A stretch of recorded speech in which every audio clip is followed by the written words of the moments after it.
Março Lilás, mês das mulheres e também o mês de prevenção do câncer de colo de útero. Eu, Patrícia Joe, estou aqui para convidar vocês a acompanhar o Cuidado em Pauta. Vamos falar sobre a importância da prevenção.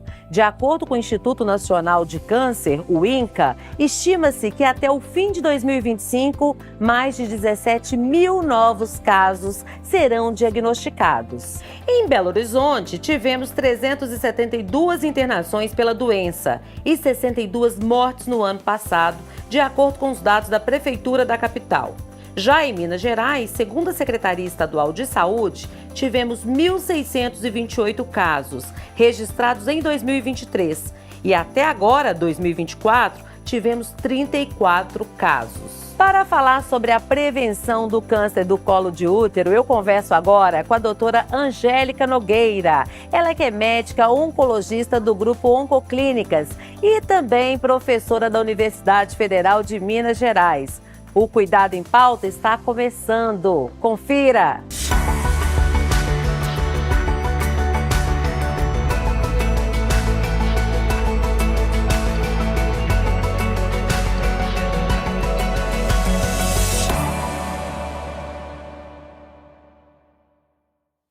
Seja muito bem-vinda, doutora Angélica Nogueira. Que prazer te receber aqui no Cuidado em Pauta. Prazer todo meu, é uma honra poder estar presente, poder abordar um assunto tão relevante como o câncer do colo do útero. Relevante, importante, gente, que tem prevenção, tratamento e cura também. Então eu quero perguntar primeiro para a doutora Angélica, o que é o câncer de colo de útero? Bom, câncer é o nome comum a mais de uma centena de doenças. O câncer do colo do útero é o câncer que acomete a região do colo do útero feminino, é a parte mais fina. O útero é como uma pera invertida e o colo é essa região afilada. É uma doença causada por vírus, é uma doença potencialmente agressiva, mas também uma doença que, bem cuidada e com prevenção, uma doença evitável. Doutora, vamos falar aqui para as nossas telespectadoras, seguidoras, qual que é a importância de se visitar um especialista como um ginecologista? Qual aí a durabilidade? É uma vez ao ano? Bom, focando no câncer do colo do útero, a importância é que esse câncer ele não começa câncer, ele começa com lesões inflamatórias, pré-malignas e que demoram alguns anos para virar câncer. Então, se a mulher tiver uma frequência correta de visita ao ginecologista, ela pode detectar essa lesão antes do câncer, tratá-la e não ter um câncer. Por isso que o preventivo de Papa Nicolau é um exame tão relevante. Hoje existem outras tecnologias além do Papa Nicolau, a gente vai falar disso, mas é por isso que é tão importante. Bom, e qual que é a recomendação? Segundo o Ministério da Saúde, a mulher deve fazer exames entre 25 e 65 anos de idade. Ela faz os dois primeiros, aos 25 e 26, ou em qualquer momento da vida que ela começou, após 2 exames negativos anuais, um a cada 3 anos. Então, existe um conceito arraigado de que deve fazer todo ano, mas isso não é necessário. Infelizmente, as mulheres brasileiras não fazem regularmente como necessário. Então, 2 exames negativos, após 2 exames anuais negativos, um a cada 3 anos. É muito boa essa dica, porque fica todo mundo do senso comum achando que é uma vez por ano e pronto, Se a mulher né? não teve nenhuma alteração, se não foi detectado suspeita de infecção pelo vírus do HPV, que é a causa do câncer do colo do útero, ela pode fazer esse esquema e vai dar tudo certo. Então, após 2 negativos, um a cada 3 anos. Essas lesões que a senhora disse que antes de virar o câncer do colo de útero, a gente tem aí possíveis lesões, né? Tem sintomas? É possível identificar a mulher assim, sem visitar o médico, ela consegue identificar que ela está precisando de ir? Não, na maioria absoluta das vezes essas lesões elas são assintomáticas e por isso precisa do exame, porque são lesões inflamatórias muitas vezes sutis, que ela não vai ter alteração nenhuma e que o médico vai identificar, vai tratar e vai evitar que ela evolua para o câncer do colo do útero. Raramente pode ter alteração do ciclo menstrual, pode ter corrimento, mas a gente não pode esperar os sintomas, sinais e sintomas, porque é com o exame antes de ter o sintoma que a gente detecta a lesão na sua fase ideal de abordagem e de tratamento para não evoluir para uma neoplasia maligna. Os sintomas podem ser muito silenciosos, né? Na lesão pré-maligna e no câncer inicial pode ser muito silencioso, por isso que a gente deve fazer o exame independente de não estar sentindo nada, porque é a hora que a gente consegue ajudar mais a mulher, quando ela ainda não está sentindo nada. E é por isso que se chama prevenção também, né? Agora, olha só, doutora Angélica, com relação ao HPV, né? O que vem a ser o HPV? É um tipo de vírus, não é isso? É isso, HPV são as iniciais de vírus do papiloma humano. O vírus do papiloma humano é a infecção sexualmente transmissível mais comum da humanidade e é comuníssimo. 80% de todo adulto vai ter contato com HPV em algum momento. A questão é que a maioria dos indivíduos saudáveis elimina o HPV. Em alguns pacientes, o HPV vai ficar persistente. Isso tem a ver com a imunidade do paciente com outras doenças, como HIV, outras doenças que causam imunossupressão. O mesmo indivíduos saudáveis podem ter a persistência, têm o contato com HPV e não conseguem eliminar e ela fica uma infecção persistente. É esse o risco de desenvolver o câncer. Então, HPV, quase todo adulto vai ter contato e vai eliminar, e um percentual pequeno vai ficar com a lesão persistente, vai gerar essas lesões pré-malignas, essas feridinhas que podem evoluir para um câncer. Mas se a gente detectar antes de virar o câncer, a gente pode tratar. E a gente vai falar também um pouquinho de vacina e da importância da vacina. Ah, correto. Mas antes eu gostaria muito que a doutora Angélica explicasse quais são os outros vírus, porque o HPV é um tipo de vírus que pode causar aí o câncer de colo de útero. Mas quais são os outros também? No câncer do colo do útero é o vírus do papiloma humano. A questão é que há dezenas de subtipos de HPVs, de vírus do papiloma humano, que são carcinogênicos, que geram carcinogênese, ou seja, que levam ao câncer.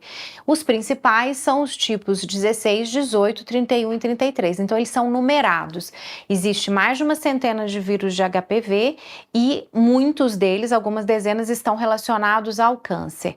Outros vírus, como por exemplo o vírus do HIV, que causa AIDS, SIDA, síndrome da imunodeficiência adquirida, eles facilitam a infecção pelo HPV, mas ele não causa diretamente o câncer do colo do útero. E existem outros vírus que causam outros cânceres, existe vírus relacionado com câncer de fígado, etc. Mas do câncer do colo do útero é o HPV, vírus do papiloma humano. Olha só, gente, a nossa equipe foi até as ruas para descobrir: será que as mulheres estão se cuidando? Ou será que esperam chegar o mês de março aí, que é o mês dedicado ao Dia Internacional das Mulheres? É o Março Lilás para poder cuidar da saúde. Vamos até as ruas? Fala comigo!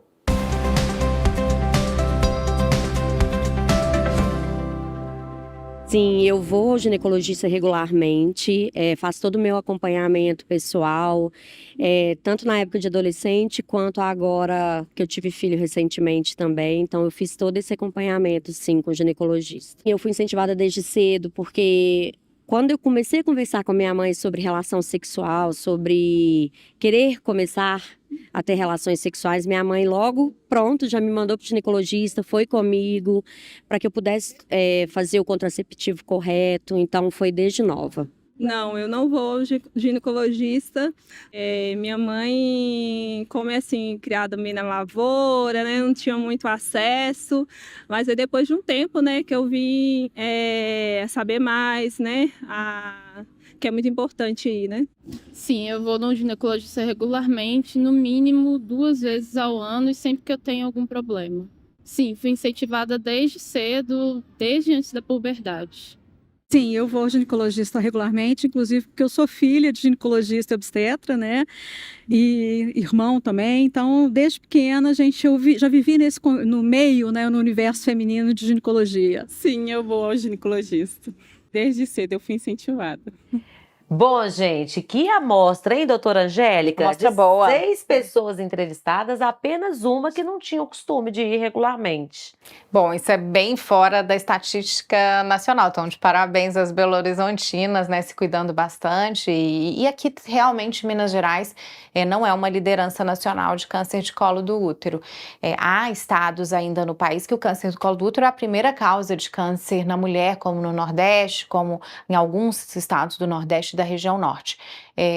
No Brasil, hoje, a doença é a terceira causa de câncer na mulher, depois dos cânceres de mama e do câncer coloretal. Se a gente pegar os números da população consolidada, menos de 20% da mulher brasileira faz a colpostologia oncótica ou preventivo regularmente. Então, a nossa amostra de 5 em 6 está muito superior à média nacional. Estamos de parabéns.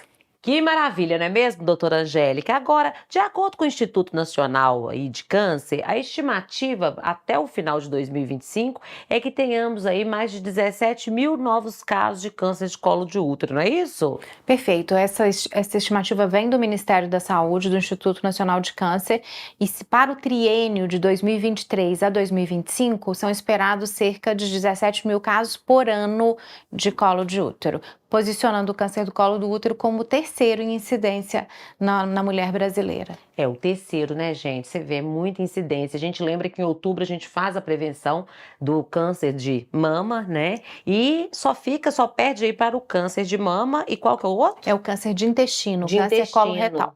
que também é muito importante, devemos fazer aí totalmente a prevenção. Agora, doutora, vamos falar sobre a vacina HPV, né? Hoje, o Ministério da Saúde já dispõe pelo Sistema Único de Saúde, pelo SUS, que as meninas e meninos também vacinem, não é isso? A Perfeito. senhora percebe alguma resistência dos pais? O que a senhora acha? Bom, isso tem dados publicados da resistência vacinal, que no Brasil é menos do que se fala. O Brasil sempre foi um país que vacinou significativamente a sua população. Tivemos aí intercorrências de maior resistência vacinal agora pós-pandemia, né? Porque na pandemia todo mundo brigava por vacina e depois agora vem um pequeno movimento de resistência. Bom, na vacina HPV, como ela é focada em crianças e adolescentes, o foco aqui é a discussão com os pais. E a vacina HPV, então, ela está disponível gratuitamente para meninos e meninas de 9 a 14 anos nos postos de saúde. É uma vacina cara, que se você for pagar no privado, ela vai custar R$ 1.500 para fazer as doses das crianças e está disponível gratuitamente e está sobrando, infelizmente, nos postos. Bom, existe um pouco de receio dos pais sobre HPV e sexualidade. Vacinar não tem nenhum impacto na sexualidade, ele só protege para quando a criança, o adolescente, o adulto Despertar, né, pra vida ele já sexual. está protegido lá de trás. Mas por que então tem que vacinar a criança e o adolescente? Porque tem que vacinar antes de expor ao vírus, porque essa não é uma vacina que trata o vírus. Então, quando você tiver a sua exposição sexual, você já tem que estar vacinado. E tem outra coisa importante, as crianças produzem a defesa de uma maneira muito mais eficiente que os adultos. Então, se a gente deixar para vacinar o adulto, a resposta vacinal não vai ser tão boa quanto vacinar uma criança ou um adolescente. Então, os pais podem ficar tranquilos, a vacina HPV é uma vacina segura. Mais de 300 milhões de doses já foram distribuídas mundialmente. A Organização Mundial de Saúde defende que essa é uma vacina super segura e que ela não tem nenhum impacto na vida sexual, a não ser proteger no futuro, porque o câncer do colo do útero acontece numa mediana de 47 anos de idade. Então, nós estamos protegendo o futuro das nossas crianças. Essa informação é muito importante para você que é pai, que é mãe. Às vezes fica assim, gente, mas a minha filha é uma criança, 9 anos de idade e tal. Não tem nada a ver com despertar para a vida sexual. E sim mesmo para fazer essa proteção que a doutora Angélica diz que é tão importante, né, doutora? E a hora certa é essa, 9 a 14 anos. Quanto antes, melhor. Bom, mas se você não vacinou, é possível vacinar. A vacina segue gratuita até 45 anos de idade, para quem tem imunossupressão, ou seja, pacientes em tratamento de câncer, para quem tem AIDS ou quem usa outros remédios que são imunossupressores, como doenças reumatológicas. Ela segue, é só você ter um relatório do médico que você tem alguma condição de imunossupressão e está gratuito até 45 anos de idade nos postos. E está e você pode vacinar no sistema privado até 45 anos de idade também. A campanha Março Lilás aumenta aí a procura, né, pela prevenção do câncer do colo de útero? Sim, essas campanhas, de fato, elas mobilizam, né? A gente ganha espaço na mídia, muito obrigada por isso. Então, neste momento,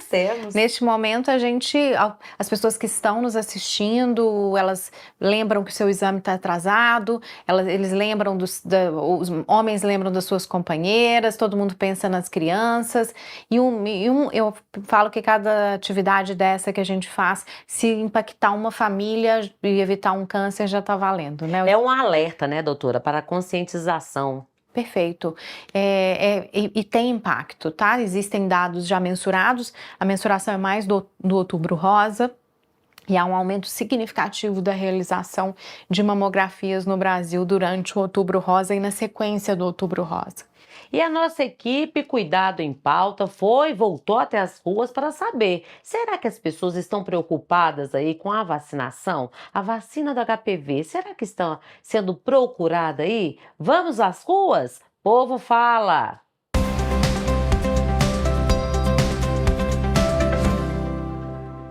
Sim, eu sei da importância de se vacinar, eu já me vacinei contra HPV. Não, nunca me vacinei contra o HPV. Já ouvi falar bastante, vou procurar me vacinar. Não, eu nunca me vacinei contra o HPV. Sim, eu sei que existe a vacina e que ela é muito importante. Eu sei o que é o HPV, sei que é uma doença sexualmente transmissível e está relacionada ao câncer de colo do útero. Sim, eu sei o que é o HPV. Já me vacinei, tomei a primeira vacina na escola, na campanha contra o HPV, e já tomei as 3 doses. Então, estou vacinada, eu sou bem precavida nessas questões.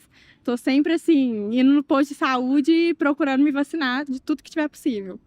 De acordo com os dados do Sistema de Informações do Programa Nacional de Imunizações DataSUS, a cobertura vacinal acumulada contra o HPV em meninas de 9 a 14 anos é de 84% para a primeira dose e 69% para a segunda dose em Minas Gerais.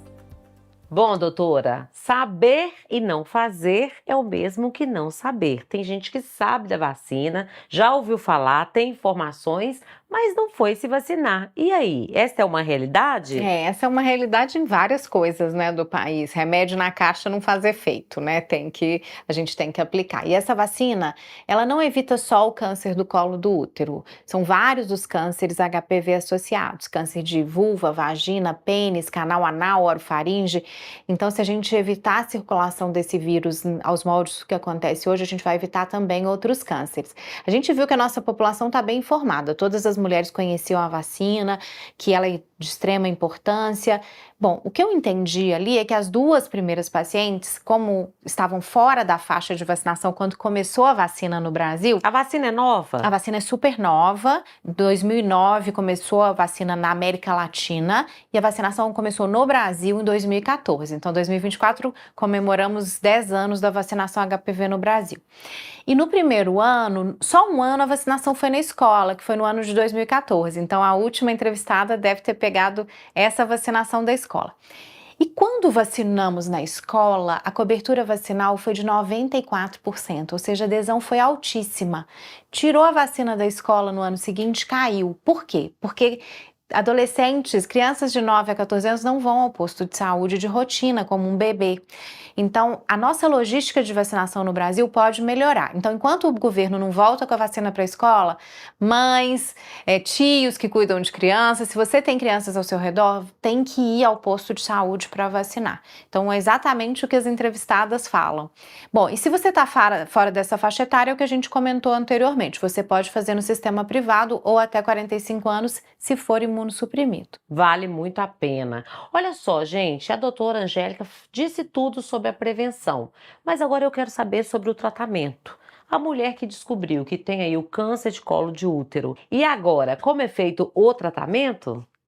Bom, o câncer do colo do útero, assim como qualquer câncer, ele tem um tratamento adaptado pelo seu estadiamento. Em resumo, se a doença é bem inicial, se ela é localmente avançada ou se ela é avançada. Tem tratamento para todos os estágios, mas o primeiro momento é avaliar a extensão da doença. Quando a doença é inicial, pequena, são feitas cirurgias. Às vezes, possível até conservar o útero quando a doença é muito inicial e a mulher tem desejo de preservar a fertilidade. Quando a doença é localmente avançada, que ela no local ali do colo do útero já invadiu outras estruturas, a cirurgia é mais complexa e é feito o tratamento de radioterapia combinado com quimioterapia. Mesmo nesse estadiamento localmente avançado, a maioria das pacientes ficam curadas, entre 70% e 80% de taxa de cura, sem precisar de cirurgia ou outros tratamentos. Então, a porcentagem é alta, doutora? No estadiamento inicial é acima de 90%, no localmente avançado, que é um grupo bem heterogêneo, tem pacientes com doenças bem avançadas, é isso. E na doença avançada, que é a paciente que já tem metástases à distância, por exemplo, comprometimento do pulmão, do fígado, etc., essa paciente vai para um controle de tratamentos medicamentosos. Isso avançou bastante. Hoje o tratamento padrão, que a gente chama de primeira linha, o primeiro tratamento, é a combinação de quimioterapia com drogas-alvo direcionadas e imunoterapia. Essa combinação leva a um ganho importante da sobrevida das pacientes e da qualidade de vida das mesmas. Bom, mas aqui, em câncer do colo do útero, a gente tem que pensar em prevenção. A gente tem que fazer de tudo para não ter que tratar as pacientes, porque esse é um câncer passível de eliminação. Se a gente vacinar adequadamente crianças e adolescentes, em 15, 20 anos a gente pode ter uma geração sem câncer do colo do útero. E a gente não pode falar isso para outros cânceres, mas para câncer do colo do útero a gente pode falar. Então esse é o nosso desejo, gente, porque tem a prevenção, que a prevenção deve ser feita. Imagina daqui 10, 15 anos dar uma notícia que está erradicada. Estamos eliminando o câncer de colo de útero. Que maravilha, né, doutora? A gente tem que viver para ver isso. Garanto que vamos viver, viu? Tomara. Bom, gente, o Cuidado em Pauta vai ficando por aqui. Eu quero saber da doutora Angélica se ela tem mais alguma informação que queira acrescentar. O que você acha relevante passar para os nossos seguidores? Bom, eu vou finalizar com essa mensagem que a gente acabou de falar, dando ênfase a ela. O câncer do colo do útero, que acomete mais de 17 mil mulheres todos os anos e que leva à morte 5 mil a 6 mil mulheres no Brasil todos os anos, é uma doença evitável. E nós, mulheres, devemos manter o nosso preventivo em dia e nós, adultos, temos que cuidar das nossas crianças vacinando. Existe sim vacina contra câncer. Todo mundo quer uma vacina contra câncer. E a vacina HPV protege pelo menos contra 6 tipos de cânceres. Então vamos vacinar as nossas crianças e adolescentes. Muito obrigada pela atenção e pela oportunidade. Nós que agradecemos, não podemos ser negligentes. Portanto, gente, façam aí como a doutora Angélica Nogueira disse, né? Prevenção, cuidado, visita ao ginecologista, exame Papa Nicolau em dia e vacinação também, que é muito importante. Muito obrigada, viu, doutora? Eu agradeço a oportunidade. Nós conversamos com ela, doutora Angélica Nogueira, ela que é médica oncologista lá da Oncoclínicas, o Grupo Oncoclínicas, é também líder do programa OC Mulher e professora da Universidade Federal de Minas Gerais. Até mais!